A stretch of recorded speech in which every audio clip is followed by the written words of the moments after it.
नमस्कार, आप देख रहे हैं कमल राष्ट्रीय और मैं हूं आपके साथ में शोभित पाठक। तो रुक करते हैं महत्वपूर्ण सुर्खियों पर। प्रधानमंत्री मोदी ने लोगों से की अपील, 13-15 अगस्त तक अपने घरों में फहराए तिरंगा। योगी से मुलाकात के बाद भी नरम नहीं हुए मंत्री दिनेश खटीक के तेवर, सीएम के कार्यक्रम से रहे नदारद। बस्तर में जानलेवा हुआ डेंगू, मरीजों की संख्या 350 के पार, 4 लोगों की हुई मौत।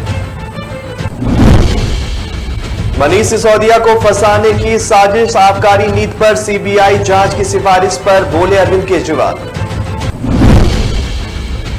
शिवसेना को नए सिरे से मजबूती देने के लिए आदित्य ठाकरे ने उठाया बड़ा कदम, बताया कहां हुई गलती। भारत 15 अगस्त को अपना स्वतंत्रता दिवस मनाता है। हर साल इसे धूमधाम से मनाया जाता है। लोग इस दिन अपने घरों पर भी तिरंगा फहराते हैं और आजादी का जश्न मनाते हैं। लेकिन इस बार देश भर के तमाम घरों में तिरंगे लहराते हुए नजर आ सकते हैं। दरअसल प्रधानमंत्री मोदी ने लोगों से 13 अगस्त से 15 अगस्त के बीच अपने अपने घरों में राष्ट्रध्वज फहराकर हर घर तिरंगा मुहिम को मजबूत करने की अपील की है।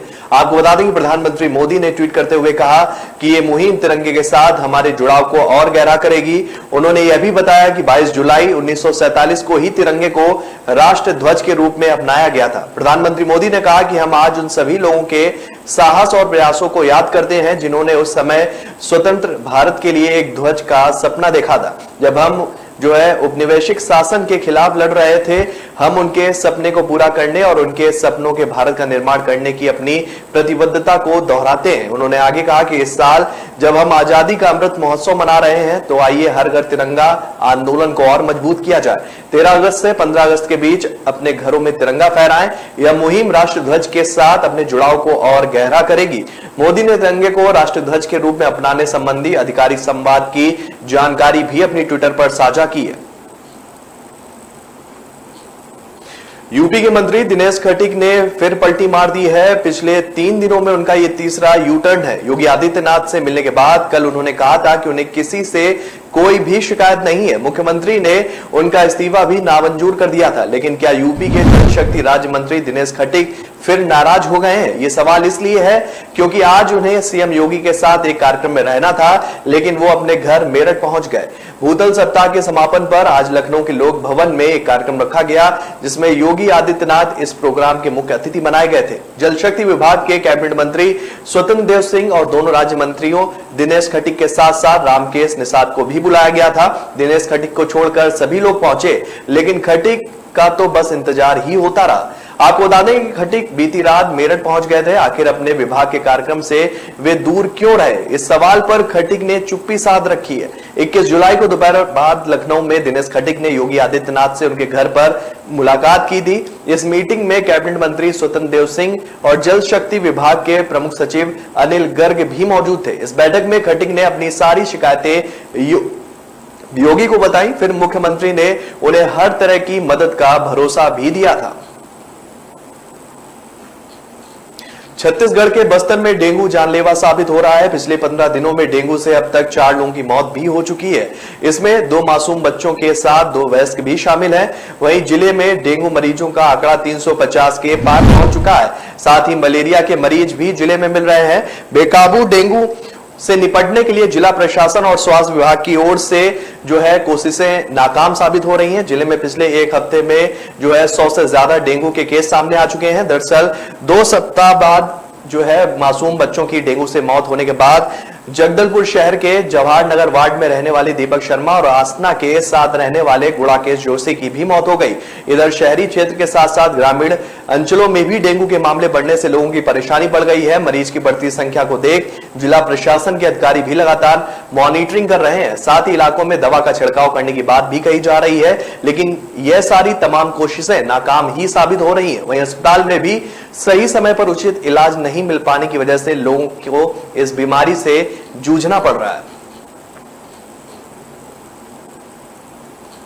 दिल्ली सरकार की आबकारी नीति को लेकर सीएम अरविंद केजरीवाल और और उपराज्यपाल विनय कुमार सक्सेना आमने सामने आ गए हैं। उपराज्यपाल ने इसको लेकर सीबीआई जांच की सिफारिश भी कर दी है। इससे दिल्ली सरकार में शिक्षा और आबकारी मंत्री मनीष सिसोदिया भी घेरे में आ गए। इसी पर दिल्ली के सीएम अरविंद केजरीवाल ने प्रेस कॉन्फ्रेंस करके केंद्र सरकार पर जमकर निशाना साधा है। उन्होंने कहा कि मनीष सिसोदिया के खिलाफ सीबीआई जांच जो है किसी की सिफारिश से की गई है और अब उनको भी गिरफ्तार करने वाले हैं, उनको फंसाने की यह साजिश हो रही है।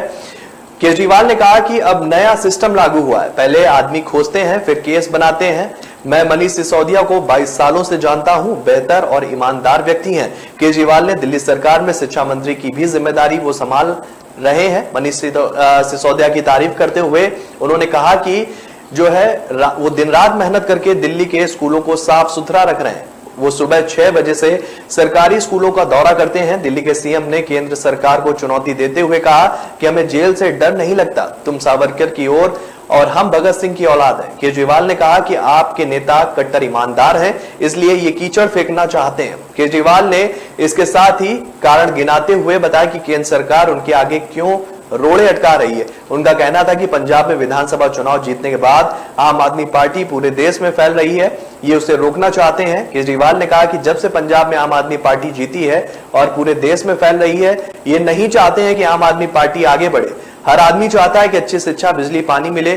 भारत का समय आ चुका है। और इसके बाद भी दिल्ली के सीएम ने और कहा कि एक कारण हो सकता है, इसके दम पर ये हमें रोकना चाहते हैं कि हमारी चारों तरफ जीत दर्ज हो रही है। मुंबई के बाहर अपने पहले बड़े आउटरीच कार्यक्रम में शिवसेना नेता आदित्य ठाकरे ने ठाणे में एक सभा की। जो मुख्यमंत्री एकनाथ शिंदे का गढ़ है, यह उनका शिंदे और पार्टी के एक बड़े वर्ग के विद्रोह के बाद सेना कैडर को एकजुट करने का प्रयास है। आदित्य के प्रति वफादार ठाणे के शिवसेना कार्यकर्ताओं ने ठाणे टोल नाका पर उनके समर्थन पर एक मजबूत समर्थन दिखाया।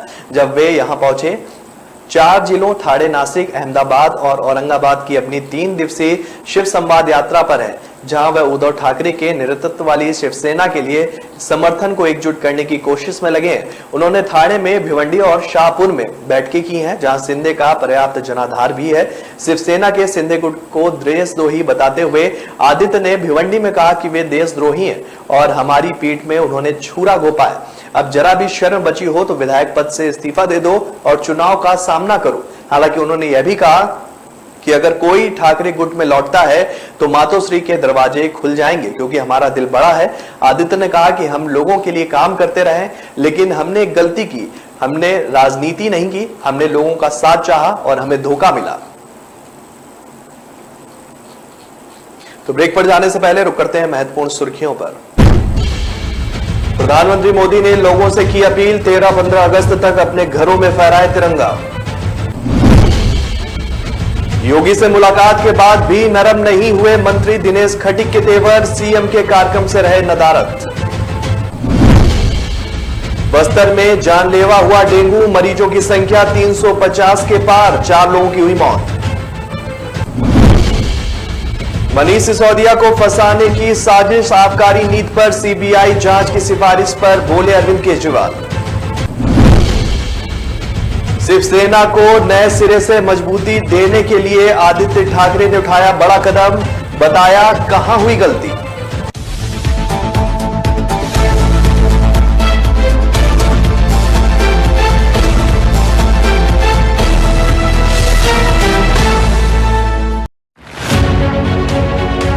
अमृत महोत्सव में हर दिल है देश प्रेम से रंगा। आओ हम सब मिलकर फहराएं हर घर तिरंगा। देश की आन बान शान है तिरंगा, हर भारतवासी की पहचान है तिरंगा। थाम कर हाथों में हाथ, नए भारत के निर्माण की अलख जगाएं।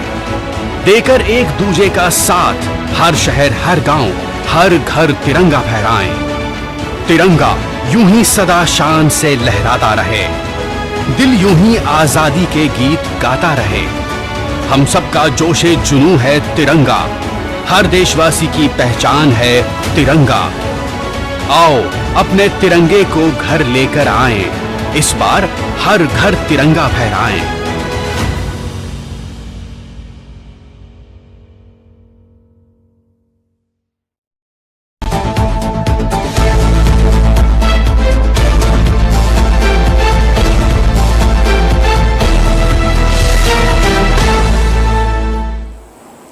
ब्रेक के बाद फिर स्वागत है आपका। रुक करते हैं आगे की खबरों पर। भारतीय रिजर्व बैंक के गवर्नर शक्तिकांत दास ने गंभीर चुनौतियों के बावजूद भारतीय अर्थव्यवस्था की बेहतर स्थिति में रहने की बात की है।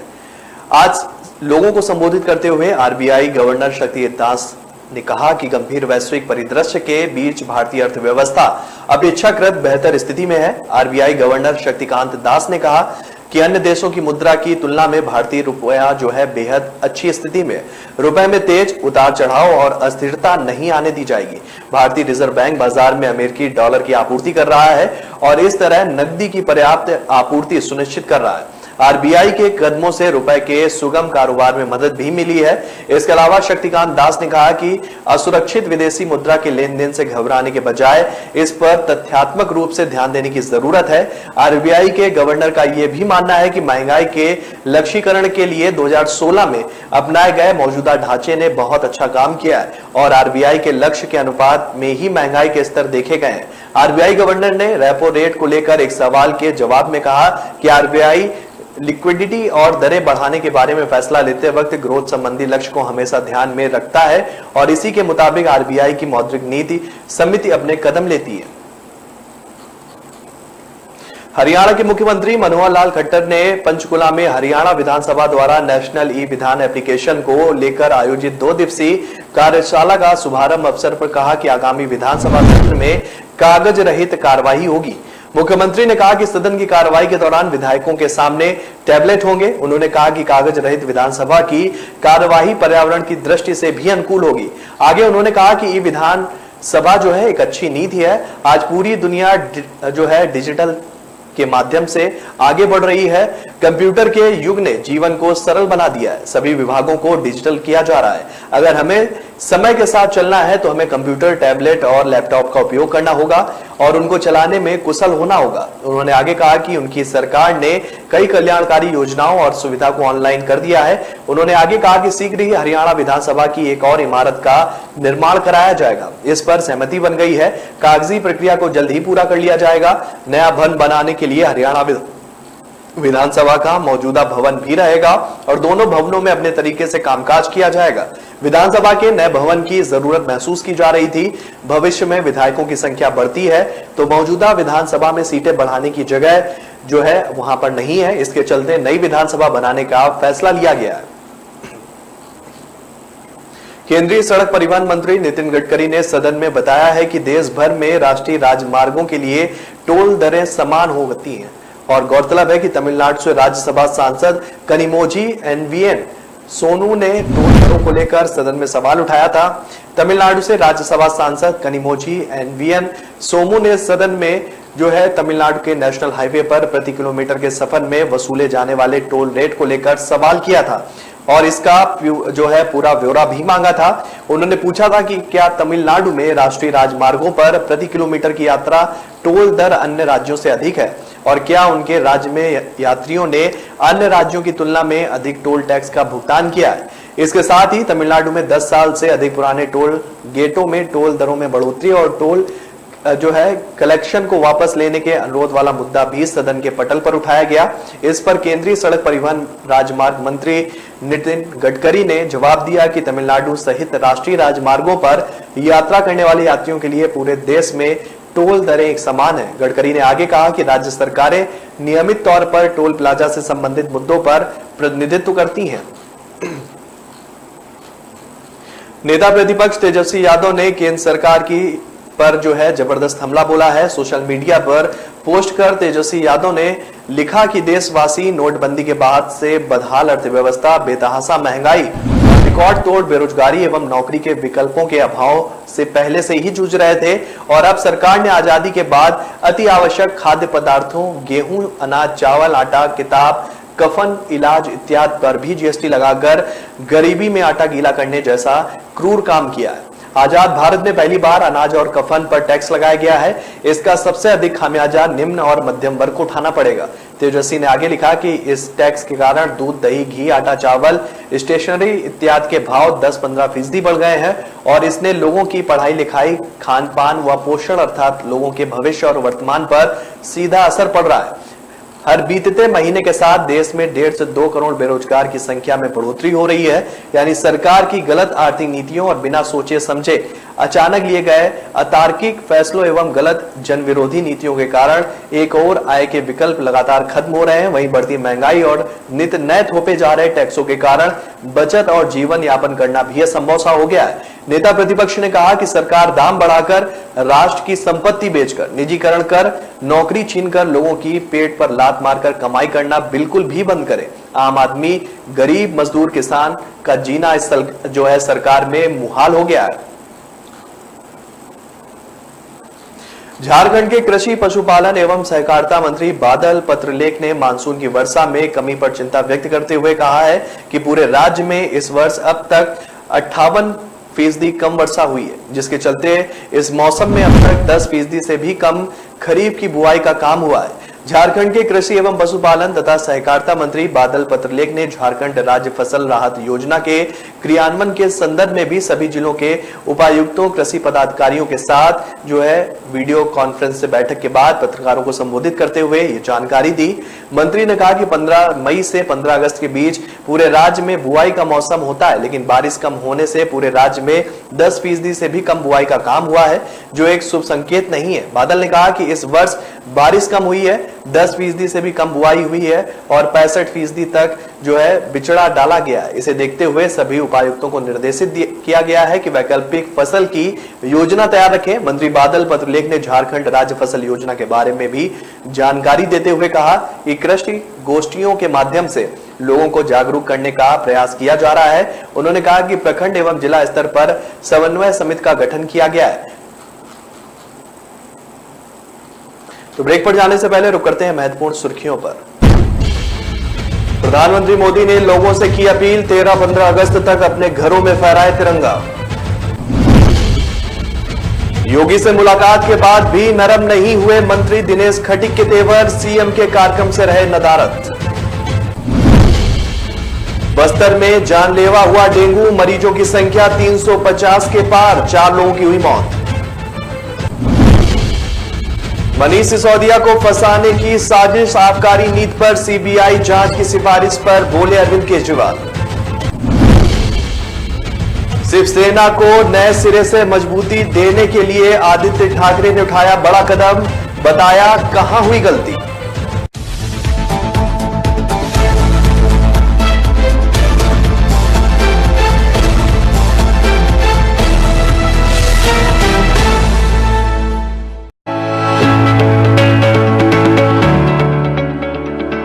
आजादी के अमृत काल में देश ने 200 करोड़ वैक्सीन डोज का असाधारण लक्ष्य प्राप्त कर आजादी के 75 साल के महोत्सव को यादगार बना दिया है। 200 करोड़ वैक्सीन डोज सिर्फ एक आंकड़ा नहीं है, ये भारत के सामर्थ्य का प्रतिबिंब है, इतिहास के नए अध्याय की रचना है। ये कुशल नेतृत्व और हम भारतीयों के संकल्प की सिद्धि है। भारत का वैक्सीनेशन अभियान सबका साथ, सबका विकास, सबका विश्वास और सबका प्रयास का सबसे जीवंत उदाहरण है। गरीब, अमीर, गांव, शहर, दूर सुदूर, देश का एक ही मंत्र रहा कि अगर बीमारी भेदभाव नहीं करती तो वैक्सीन में भी भेदभाव नहीं हो सकता। ये अवसर सिर्फ 200 करोड़ टीकाकरण के जश्न का नहीं है, ये जश्न है आत्मनिर्भर होते भारत का। ये जश्न है हमारे डॉक्टरों, हेल्थ वर्कर्स के समर्पण के प्रति सम्मान का। ये जश्न है हमारे वैज्ञानिकों और वैक्सीन उत्पादन में लगे कर्मवीरों को आभार जताने का। ये मौका है हमारी आशा और आंगनवाड़ी कार्यकर्ताओं की कर्मशीलता को सलाम करने का। ये जश्न भारत के कुशल नेतृत्व के प्रति सम्मान प्रदर्शित करने का भी है। कुशल नेतृत्व और हम भारतीयों के संकल्प का ही परिणाम है कि भारत कोरोना के खिलाफ लड़ाई में मजबूती से खड़ा है।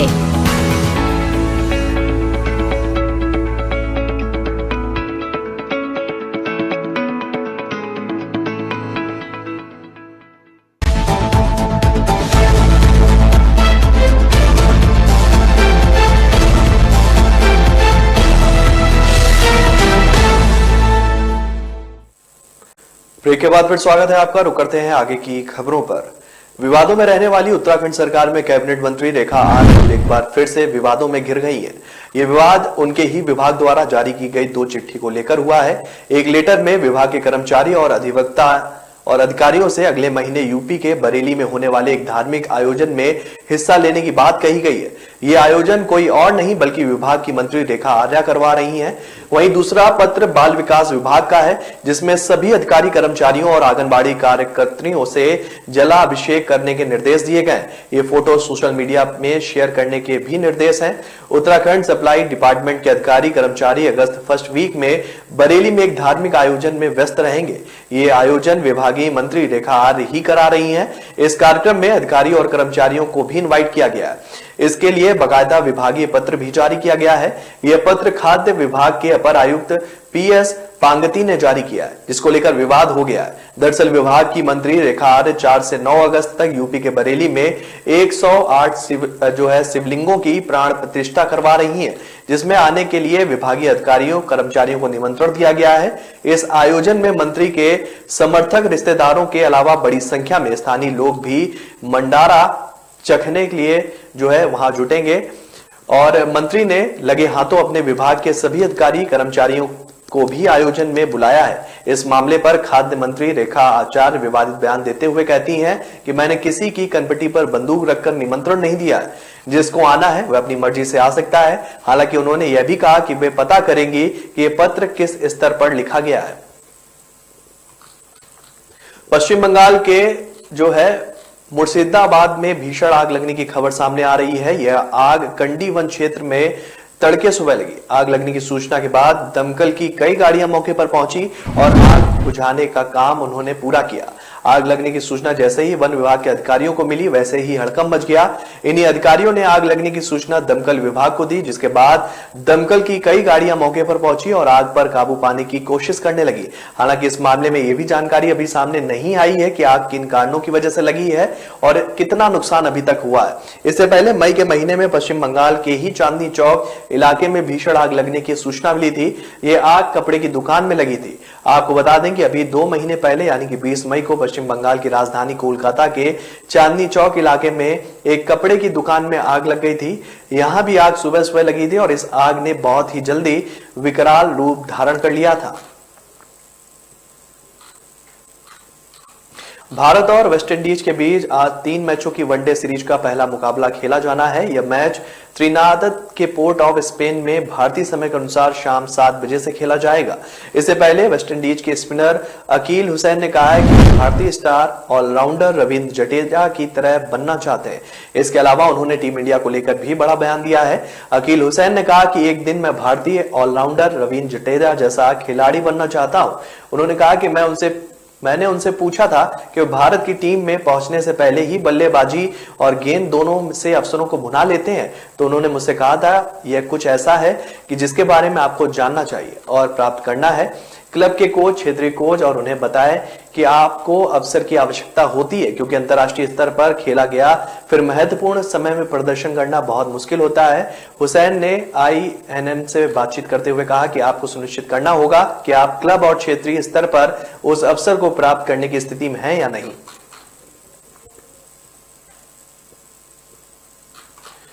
जम्मू कश्मीर में गुरुवार को 505 नए मामले सामने आने के बाद ही साथ ही कोविड-19 के मामलों में एक बार फिर से बढ़ोतरी देखी जा रही है। नए मामलों में से 277 जम्मू संभाग के जबकि 288 कश्मीर संभाग से सामने आए हैं। जम्मू कश्मीर में वायरस के नए प्रकोप को रोकने के लिए अधिकारियों ने सार्वजनिक स्थानों पर मास्क पहनना अनिवार्य कर दिया है। जम्मू कश्मीर में अब 2077 सक्रिय पॉजिटिव केस हैं। महामारी के प्रकोप के बाद से जम्मू कश्मीर में 4,58,456 लोग कोरोना वायरस से संक्रमित हो चुके हैं, जिनमें से 4,51,618 ठीक हो चुके हैं, जबकि 4,761 रोगियों ने खतरनाक वायरस के कारण दम तोड़ दिया। भारत में एक दिन में कोविड-19 के 21,566 नए मामले सामने आए, जो कि 152 दिनों बाद संक्रमण के से सबसे अधिक मामले। इसके साथ ही उपचाराधीन मरीजों की संख्या बढ़कर 1,48,881 हो गई। केंद्रीय स्वास्थ्य मंत्रालय के गुरुवार सुबह आंकड़े के मुताबिक 45 और मरीजों के जान गंवाने से मृतकों की संख्या बढ़कर 5,25,870 हो गई है। मध्य प्रदेश के इंदौर में कांग्रेस की अंतरिम अध्यक्ष सोनिया गांधी से ईडी की पूछताछ का अनोखे तरीके से विरोध किया गया है। कांग्रेस नेता ने अपने चारों तरफ आग जलाई और सोनिया गांधी की तस्वीर हाथ में लेकर बीच में बैठकर उन्होंने प्रदर्शन किया। कांग्रेस नेता का कहना है कि मोदी सरकार केंद्रीय जांच एजेंसियों द्वारा बदले की आग के तहत कार्रवाई करा रही है और इसी के विरोध में आग जलाकर ऐसा प्रदर्शन किया गया है। आपको बता दें कि नेशनल हेराल्ड मामले में राहुल गांधी से पूछताछ के बाद सोनिया गांधी से ईडी पूछताछ कर रही है। उनसे 21 जुलाई को पूछताछ की गई। ईडी ने सोनिया गांधी को पूछताछ के लिए 25 जुलाई को फिर बुलाया है और इसे लेकर कांग्रेस देश भर में प्रदर्शन कर रही है। इंदौर कांग्रेस प्रवक्ता विवेक खंडेवाल ने कहा कि केंद्रीय जांच एजेंसियां बीजेपी सरकार के इशारे पर काम कर रही हैं। ईडी, सीबीआई सब बीजेपी के कहने पर बदला लेने के लिए काम कर रही हैं। जब कोई भी व्यक्ति बीजेपी सरकार की नाकामियों को उजागर करता है तब पार्टी और मोदी सरकार षड्यंत्र करके जांच एजेंसी से फर्जी और झूठी कार्रवाई करके दबाव बनाने की कोशिश करती है। कांग्रेस नेता ने आगे कहा कि कांग्रेस की अंतरिम अध्यक्ष सोनिया गांधी आज जनता की आवाज बन गई है। सोनिया गांधी और राहुल गांधी के उठाए मुद्दों पर बीजेपी और मोदी सरकार को जवाब देना भारी पड़ता है। बदले की इसी आग के कारण ईडी के माध्यम से नेशनल हेराल्ड केस में नोटिस दिया गया है, जबकि पिछले 8 वर्षों से जांच में कुछ भी नहीं पाया गया। तो फिलहाल इस बुलेटिन में मेरे साथ इतना ही। आगे की खबरों के लिए बने रहिए कमल राष्ट्रीय के साथ। तब तक के लिए नमस्कार।